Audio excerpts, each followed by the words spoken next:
Nagpasidaan si Davao City Mayor Baste Duterte sa mga nagapangutong nga traffic enforcers. Dugang detalye sa report ni John D. Esteban.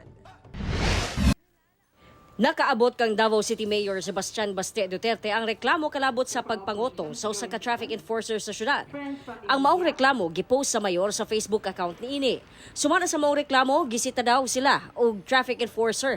Wala nakabutang kung asa dapit sa Davao City kay nakalapas daw sila sa speed limit. Giingnan daw sila sa maong traffic enforcer nga muhatag na lang kaniya aron dili na barakan sa multa.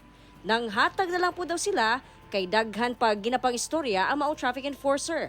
Busa si Mayor Baste, gipasidad-an ang mga nagapangutong kinsa gitawag niyang ugok.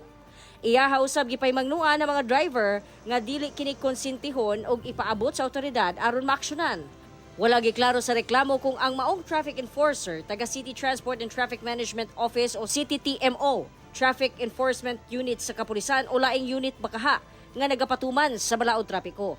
Sa bahin sa DCPO, giawhag nila ang katawhan o galing dunay mga ingon ani sa ilahang hanay, mamahimong i-report kanila.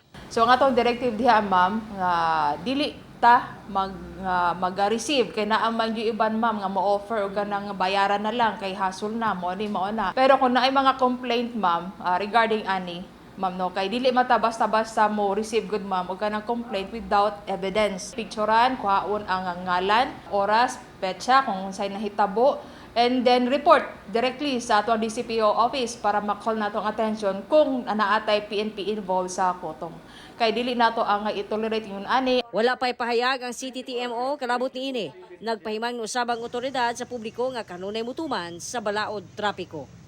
Kauban si Jojo Solarte sa kamera. Ako si John D. Esteban para sa One Mindanao.